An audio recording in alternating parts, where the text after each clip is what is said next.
이재명 대통령은 스스로 자신을 당선시켰던 집권연합의 기반을 와해시키는 결과를 낼 우려가.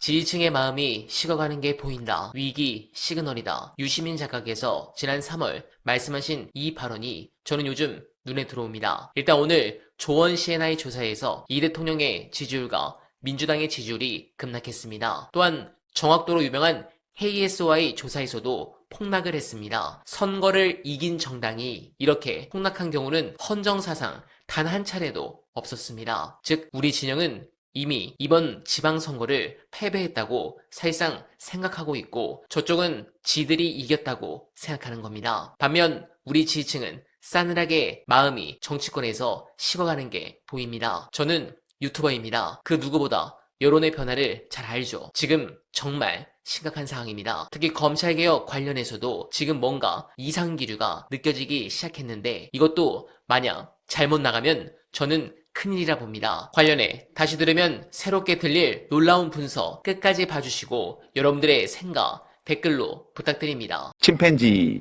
폴리틱스로 돌아가 봐요. 그때 우리가 어떻게 분석을 했냐면 윤석열을 고블린과 같은 유형의 권력자로 규정했습니다. 늘 다른 개체들에게 신체를 손상시킬 것 같은 위협을 가해서 복종을 끌어냈던 폭군 스타일의 지도자예요. 모두가 숨지고 있었지만 도전자가 나타났을 때 합세해서 물어뜯어 죽였어요. 그다음에 가장 모범적인 지도자로 꼽았던 게 기억나죠? 아모스. 아모스는 그 침팬지 알파 메일이 7, 80%의 확률로 약자를 위한 개입을 하고 근데 우리 이재명 대통령은 아모스 스타일이에요. 약자를 돌보는 사람이에요. 그러니까 개입을 할 때, 현실에 개입을 할 때 권력으로 약자를 위해서 개입하는 빈도가 매우 높은 사람이에요. 그렇지만 100%는 못해. 누구도. 이 점이 되게 중요해요. 이재명 대통령과 함께 일하는 여당의 국회의원들이라든가 정치인들이라든가 정부 관료들이라든가 이런 사람들 중에 다 아모스 스타일의 침팬지만 있는 게 아니잖아요. 거기도 고블린 스타일의 침팬지들이 있다고요. 뿐만 아니라 우리 인간은 다 뇌가 모든 일을 결정하는데 우리 뇌는 생존을 위해서 만들어진 기계잖아요. 근데 좀 특수하게 발전을 해서 생존만 추구하는 게 아니고 자기 이해, 올바른 것, 아름다운 것도 추구해요. 이게 부업이에요. 근데 더 많은 사람들이 주업에 주로 관심이 있고 비교적 적은 사람들이 이 부업에 관심이 많아요. 이재명 대통령은 이 부업이 굉장히 발달한 사람이에요. 윤석열 대통령은 이 주업에 충실한 사람이에요. 이 주업에 충실한 사람의 어떤 목표는 우리 인간사의 서열이 있잖아요. 위계와 서열이 있는데 여기서 올라가는 거예요. 그래서 내가 이재명 정부 대통령과 함께 일하는 사람들에 대해서 이렇게 그려봤는데 이 A는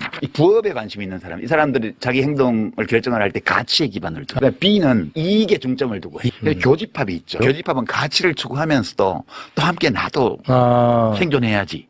교집합이 항상 있어요. 그런 사람들은 C에 들어가는 사람이 아니에요. 여기도 이 교집합 부분이 있는데 네. 대통령의 지지율이 높으면 높을수록 A는 줄어들고요. B하고 C가 커져요. 글쎄로 이 사람들이 소수처럼 보여요. 근데 이 A가 민주당과 이재명 대통령의 코어 지지층이 이분들이 다 어떤 사람들이냐면 김대중 대통령 존경하고 노무현 대통령 좋아하고 문재인 대통령 좋아하고 이재명 대통령 지지하고 이런 분들의 코어 그룹이에요. 여기가. 대통령의 뜻이 뭐냐를 왜 맞추려고 그러냐면 B에서 내가 B에서 성공하고 싶은 거지. 그러니까 비평가 중에도 봐 내가 대통령 생각을 맞췄지 이렇게 하는 사람은 B에 속한 사람이고요. 아 죽겠어요 나는 그것 때문에. 비평가 중에도 A에 속한 사람은 대통령 생각이 그런 것 같아. 그래서 걱정이야. 혹시 그런 게 아닐까라고 느끼고 있었기 때문에 나는 너무 걱정이 돼서 밤에 잠을 못 잤어. C의 교집합에 속하는 사람은 뭐라고 얘기하냐면 야 그래도 대통령의 의사를 조금 존중을 해줘야 되잖아. 근데 대통령이 지금 내놓은 정부 입법안으로 그냥 100% 가게 되면 이 A가 난리가 날 거야. 코어 지지층을 잃어버리게 되면 지금은 괜찮아. 지금은 달리 지지할 정당이 있는 것도 아니고 달리 지지할 대통령이 있는 것도 아니고 지방선거 눈앞에 왔는데 그렇다고 해서 국힘당을 찍어줄 수도 없어. 여론조사 지표에서도 혹시 이게 떨어지면 대통령 위험해질지 모르니까 나 대통령 좋아하니까 잘한다고 계속 대답을 해. 지표에는 안 나타나요. 이 코어 지지층은 이 A그룹은 대통령이 잘 나갈 때 인기가 있을 때는 표도 안 나. 별로 중요하지 않은 것 같아. 근데 인간의 일이라는 게 늘 좋을 수만은 없잖아요. 뭔가 어떤 이유 때문에 대통령이 욕을 먹는 상황이 생길 수도 있고 지지율이 떨어질 수도 있어. 그럴 때 제일 먼저 누가 떨어져 나간다? B가 제일 먼저 떨어져. 지금 이제 내 친명이요 이러면서 막 내세우는 사람들은 문제가 생기면 제일 먼저 돌 던져. 그래서 이제 노무현 대통령 막 당선될 때는 막 노 대통령 이렇게 하다가 대통령이 검찰 수사 받을 때는 구속해야 된다 이렇게 얘기하고 된다고. 문재인 대통령 잘 나갈 때는 막 거기 옆에서 하다가 대통령 퇴임하고 나면 백신 사기극 책임져라 막 이러고, 지금 막 이재명 최고야 이러고 나대는 사람들이 겨울이 오면 제일 먼저 떠나가고 돌 던져요. 근데 이 A에 속한 사람들 있잖아요. 일을 하다 보면 잘못할 수도 있지. 그 일이 잘못된 게 다 대통령 책임만은 아니잖아. 그래도 우리가 이 진영이 무너지면 대한민국이 어떻게 될 거야? 그러면 안 돼. 이렇게 해서 욕먹고 이럴 때 지켜줘. 이분들은 떠나지 않아요. 떠나지는 않는데 식어. 지금 당장은 지지율이 떨어지거나 이럴 일이 없어. 근데 어려움이 왔을 때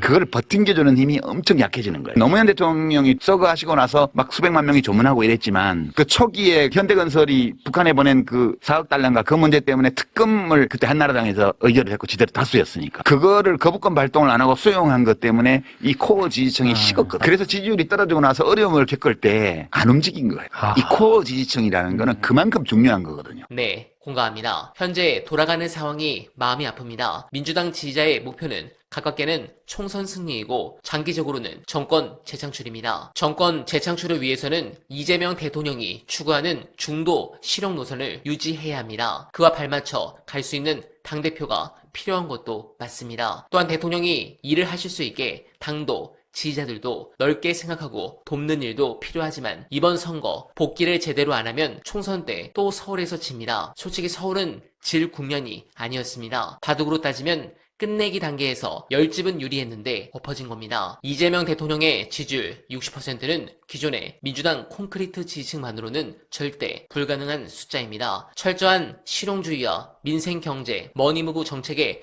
효능감을 느낀 중도층이 결합한 결과죠. 그렇다면 이번 지선의 핵심 아젠다는 너무나 명확했습니다. 부동산 투기 억제를 지키고 용산 미군 부지에 8만 호 공공 분양을 실현하겠다. 오세훈식 대출 규제 완화와 재건축 선동은 무주택자와 청년들의 희망을 짓밟는 짓이다. 정원호 후보와 민주당 지도부는 이 거대한 민생에 전선을 치고 오세훈의 욕망의 정치에 정면으로 맞서 싸웠어야 했습니다. 집값 지키기 위해 이익 투표하는 세력을 능가할 만큼 실거주와 내 집 마련의 꿈을 지키려는 무주택자와 청년 여성층을 결집시켜야 했죠. 하지만 부동산 이슈 꺼내면 선거에 불리하다며 숨어 다녔고, 동네 이장 선거처럼 에피소드나 나열하다가 다 이긴 판을 엎어버렸습니다. 정권의 거대한 정책과 비전을 장수에게 쥐어주지 않은 당의 완벽한 직무유기입니다. 여러분, 천재명이니까 알아서 하겠지, 굿이나 보고 떡이나 먹자는 아니라면 곧 자멸입니다. 우리가 이재명을 지키고 정권을 재창출하지 못한다면